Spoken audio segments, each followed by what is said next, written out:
Hi guys, that's a great tune. It's called Afternoon in Paris by John Lewis. It was written in the middle to the late 50s. And there's a lot of interesting chords in it. The chords don't go the way you would think. Although it's the key of C, you think it'd be pretty straightforward. It isn't really. That's what makes it a great tune. And there's two chords in it that it's used quite a lot in the tune. And we'll go over them. That's the major ninth and the dominant seventh with a flat ninth. Well, it doesn't have to be a dominant seventh, it could be a straight chord with a flat ninth, but we'll talk about that in a minute. And it's got some lovely changes, as I say. It's in C, yet we're playing E flats, we're playing A flats, C sharp, C minor 7 flat 5s, F sharps. I mean, it's just a great tune. Piano players make this look really easy. It's not quite as easy in the guitar, but it's doable. It's one of these tunes you start slowly and you build it up. The B section, it all seem to do this differently. I got this tune from the real books, the Fate books, which you can get in any music shop, and I looked at 3 different versions of them, and they all do this B section differently, very sparsely. There's hardly anything in it at all. In fact, it's mainly just a 1 minor 6 2 5 chord progression. You know that one, C. And they all do different things with it, and there's very actually written in the music for it, so I think that's to a certain extent left to yourself. Anyway, that's not the part of the tune we're really interested in. It's these lovely chord changes at the beginning, and this major ninth. Now, as I've showed you before, when I play a lot of these chords up here, it's basically the same chord that I'll play in first position, just moved up, major, minor, 7 flat, whatever. So in this case, we're looking for C major ninth.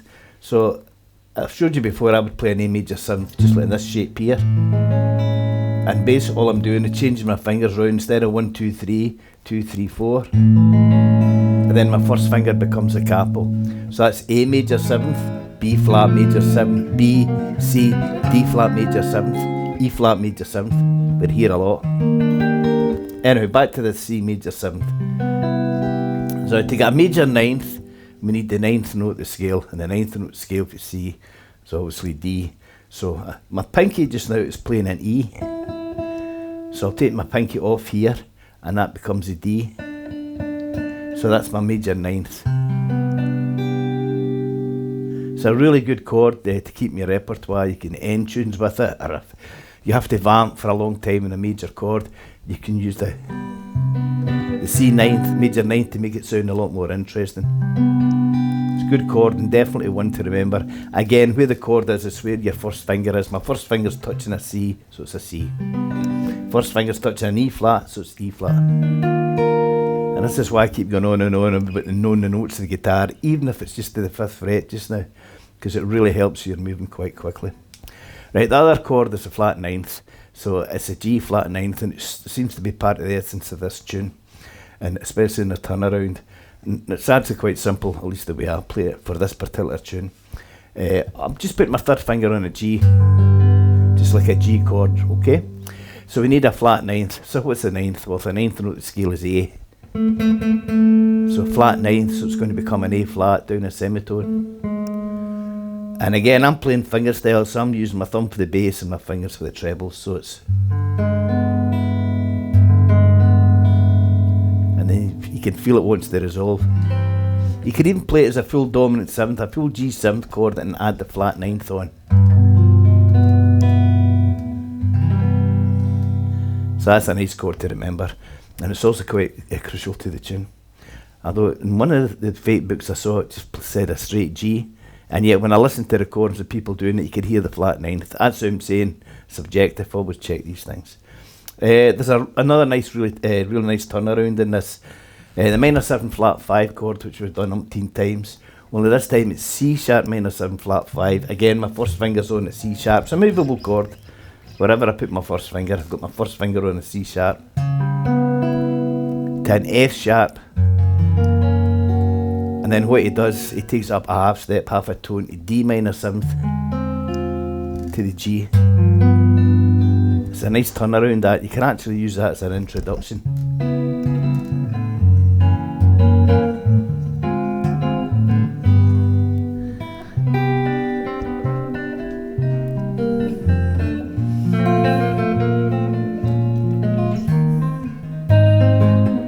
Now, we'll talk about some of the notes in it here. So, C major 7th, C minor 7th, F 7th, Now the whole thing done again in B flat major 7th, B flat minor 7th. Now the next note is an E flat, next chord by the way is an E flat 7th. But the melody, see all the melody lines are near where the chord is. Now the next chord really should be an A flat major 7th. But to get the melody, just play a straight out. And then we're using the passing notes here. Now I'm in 5th position, so a G, B flat, A flat.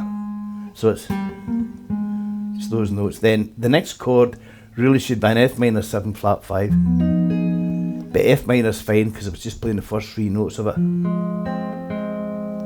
then G7th, well all I'm going to play is my 3rd finger in the G, 2 G's together. Then playing the F with my pinky. And in the better copies it has that as a triplet, 3 crochet triplet. So it's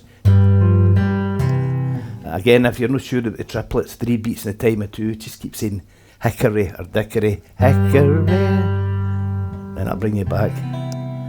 So you've got C major 7th, C major 9th, I beg your pardon, minor 7th, F 7th, B flat major 9th, minor 7th, E flat 7th, A flat. First 3 notes of an F minor, G7th. So it's G, F, G. Try and play it as a triplet. And then it just goes at the 1 minor 6 to 5.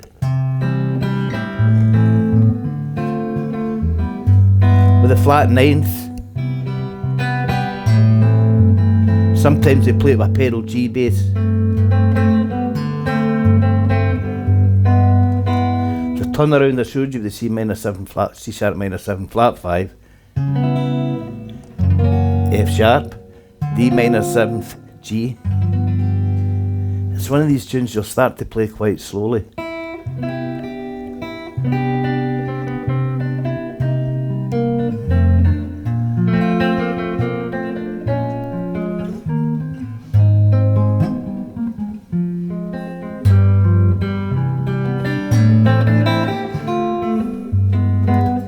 Just even if you play the chords to get the feel.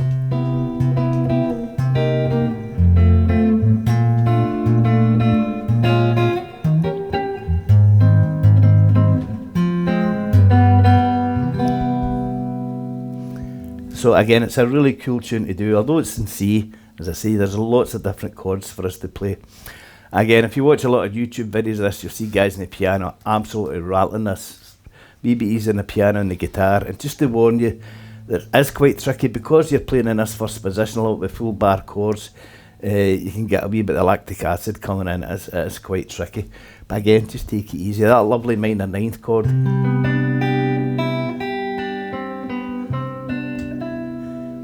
You'll be able to read the melody lines quite simply in these fate books, and as you can see the melody line is just where the chord is.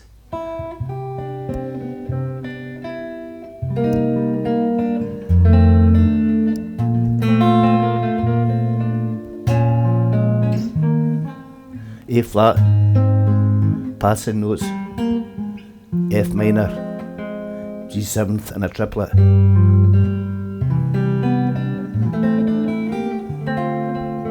Flat 9th, and that major 9th that we did.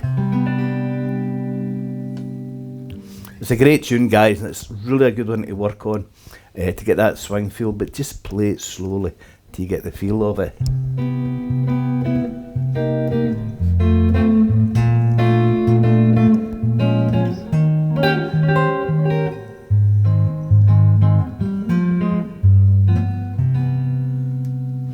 Anyway, I hope that was of some use for you, and it's always a nice one to have in the repertoire. Have a look at these fate books, these real books, and you'll see quite a difference between the two of them. And the best thing to do is have the music in front of you and listen to all these different musicians playing them, because you'll notice quite a difference. But it's a good one for the guitar and one you'll really learn with.